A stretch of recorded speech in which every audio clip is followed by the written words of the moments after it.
So I wanted to record another video that this one's to talk about different strategies that you can put in place to make sure that you're keeping track of what students are doing and if they need help and how much time you spend with each one of them. So in class, I use a combination of a timer, a spreadsheet, and a student-centered response and education system. So let me explain what that is. So first of all, when I assign an assignment, I always start a timer. And I have these timers sitting on my desk for this. One of them is just the total amount of time that I'm giving the students to do that assignment. I'll call that my limit timer. And then I have a focus timer where I spend a little bit of time uh, per section of that assignment. And when the focus timer goes off, I say something to my students. So for example, I'll say like, hi guys, 5 minutes went by. You should be done with the introduction piece by now. Let's move on to the activity number one. If you're not done with that, the introduction yet, let's get moving so that we can you can make sure you finish this activity by the end of the day. Doing things like this helps move the students and keep them centered on what they need to do. It kind of wakes them up if they're off task, puts a little bit of pressure on them to deliver, right? So timers, very important, one of the things that I do. And I also have a third timer, and this is more of a stopwatch. And what I do with this is I start the stopwatch the moment I start helping a student.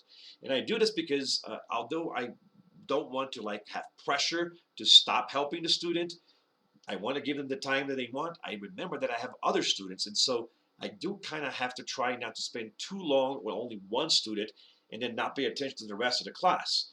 And I'll have exceptions when times where the student really needs me. I will forget about the stopwatch, but I do always generally start a stopwatch because I want to make sure that I don't spend too long with one student. So if I'm seeing the stopwatch, I've been here for 5 minutes, I don't know what's going on with the rest of my room, and that kind of worries me, right? Even the best multitasking teacher has trouble to pay attention to everybody else if you really focus in one student. And sometimes you have to. Sometimes you have to do pull-out groups. Sometimes you have to do work one-on-one. And you have to trust that the rest of your team is trained to work on their own. But just like that student needed help, others probably do as well. So if you want to be doing checks for understanding on a routine basis, using a third timer that's just for yourself to make sure that you're not spending too long with one cause is important. Then there's also something that you have to use to track your investment. So I have usually a spreadsheet, and if I'm either a physical one or on a computer or a tablet, and what I will do is that when I talk to a student, I'll put a little dot next to their name. When I student has asked a question, I'll put a different color dot on their name.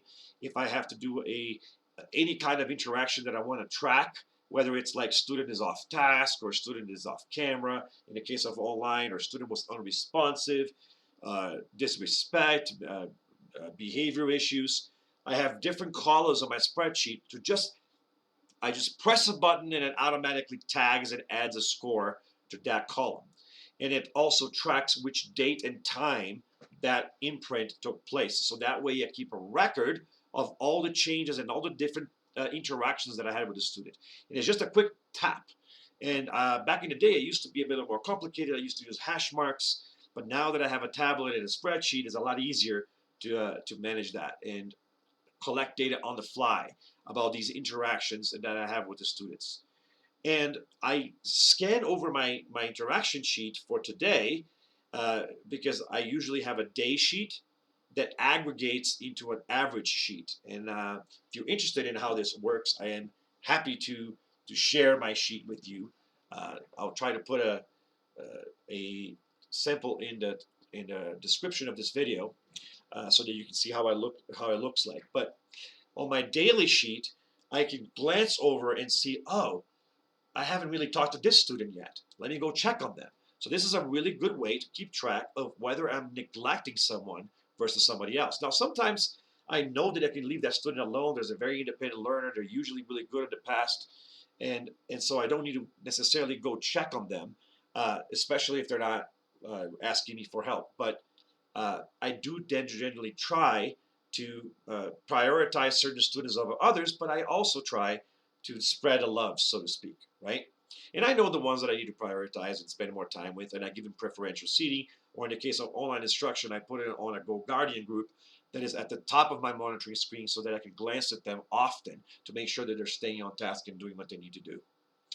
The third piece is the student-based response or information system that I generate. And whether this is in a physical classroom or online, what I use is a color coding system where the students use flags to generate reactions. Or in Zoom or Google Meets, they would just put a symbol to indicate where they're at. So, for example, I'll say, if you are working on today's task, I want you to put a red reaction up.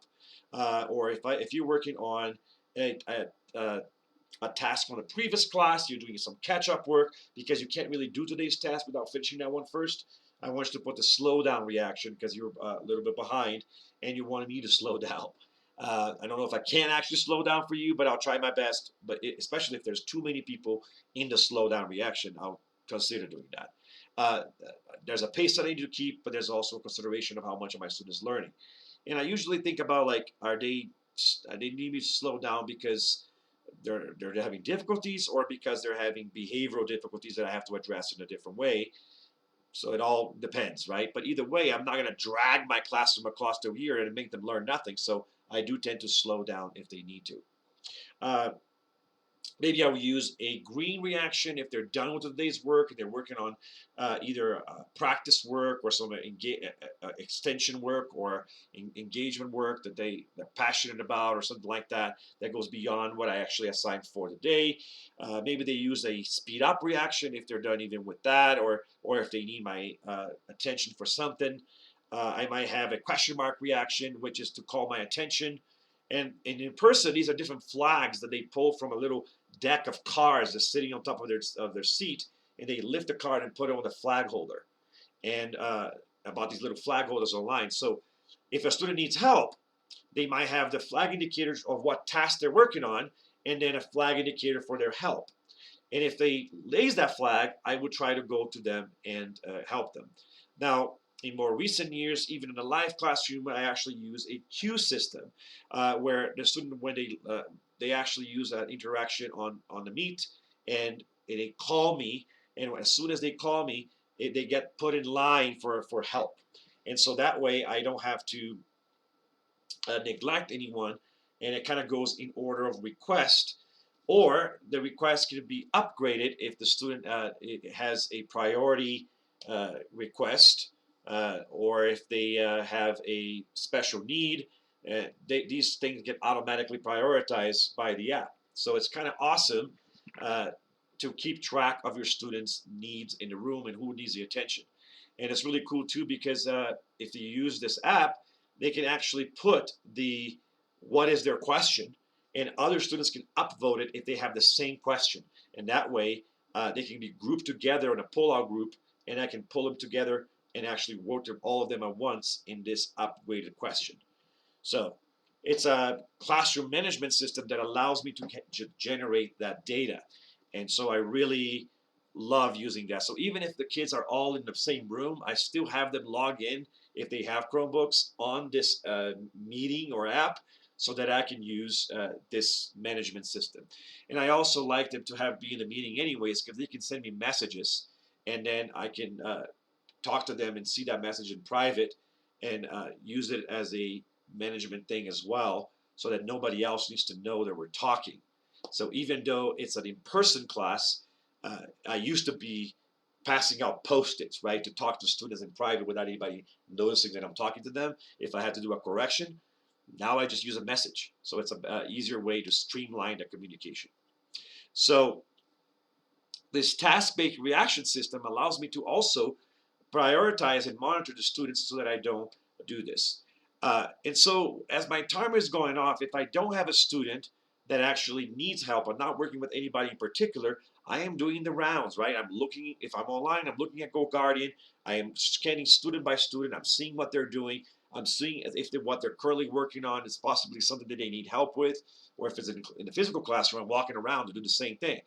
And I will have these scaffolds prepared ahead of time They're like these nets that I throw at the student if I see them falling, right? So they're trying to do this acrobatic stuff. It's hard for them. They're challenging themselves, trying to do something difficult. And if I see that they're getting stuck, I throw the net before it's too late so they don't get hurt, so they feel cushioned, so they feel supported. So if I notice a student is having trouble with something, I will pull my scaffold and give it to them, anticipate their need, so that they feel like, oh man, this guy's always there for me. And I want them to feel that way. So this is what I want to do if I have the time and I'm not working with someone. I am always scanning for an opportunity to give somebody a scaffold. Uh, you can also have these scaffolds ready ahead of time. And if you're using like a meeting or an app, or you have a folder, what you can have is the student click on the link and get the scaffold automatically on demand if they need it. I like to do that, but I also don't, because sometimes the students will get the help even when they don't need it, and then they don't challenge themselves, and then they're not in that zone of proximal development, right? I want it to be hard for them. It doesn't need to be easy. So I want them to challenge themselves. And some students would just go for the help before they really try. And so I try not to have the file open unless I am doing a pull-out group or I'm working with the student one-on-one and I'm looking at my clock and it's going to take a long time. I might activate the help document and make it available publicly so that anybody can use it, right? But if I prefer doing it is have the document in private and pull the link and send to the student as soon as I notice that they need it. And that can become a support. So all my assignments, as I develop my lessons throughout the year, get these anticipation, misconception, extra help guides ready to go so that I can send it to them the moment they need it. And if I don't have something like that, I will create one on the fly and just send the student a message.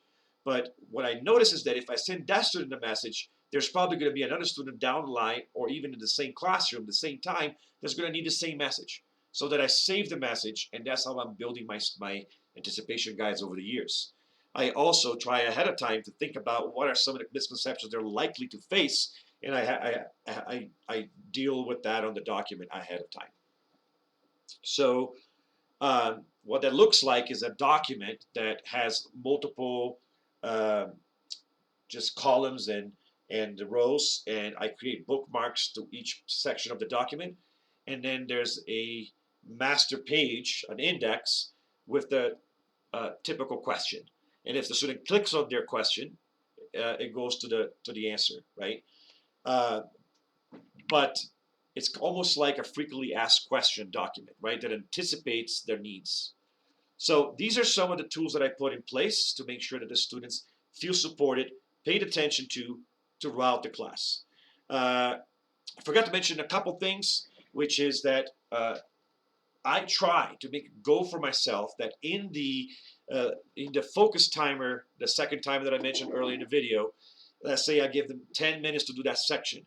I will try to interact with as many students as I can in that 10-minute window, unless I am doing a special support event, right? When I'm pulling out a single student or a group of students that have the same issue on the queue or that I noticed.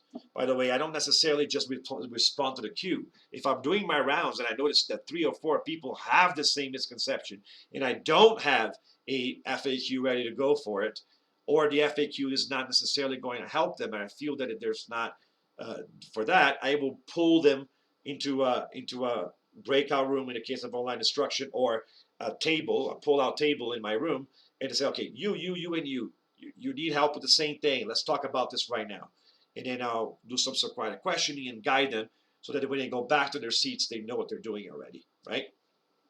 So, and the other thing I was going to say is that uh, I do try to always have these pullouts on a regular basis. So even if it is on the fly, or if after they turn in their work, I notice patterns in certain students that have certain problems and certain misconceptions, on the next class, I'll plan a pullout group and pull students to make the pullout group.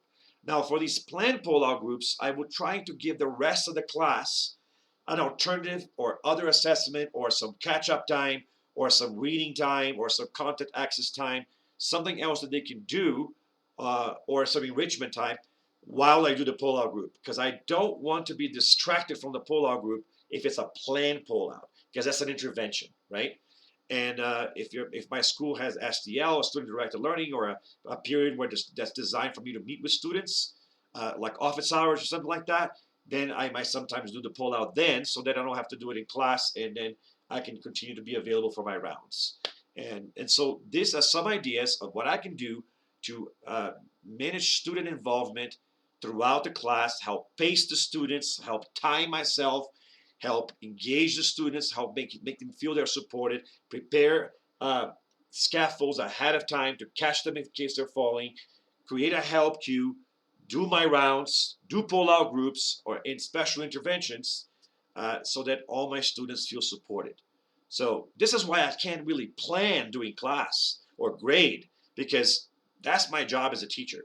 I want them to be in the center of the work. I want them to be doing the inquiry, the discovery, the discussions, and I'm just there to facilitate, right? So I will lecture very little, but I will work very hard. That's kind of my style in how I do interventions in my room. I hope that's helpful, and I'll see you the next time. Until then, don't do anything that will not make your mama proud.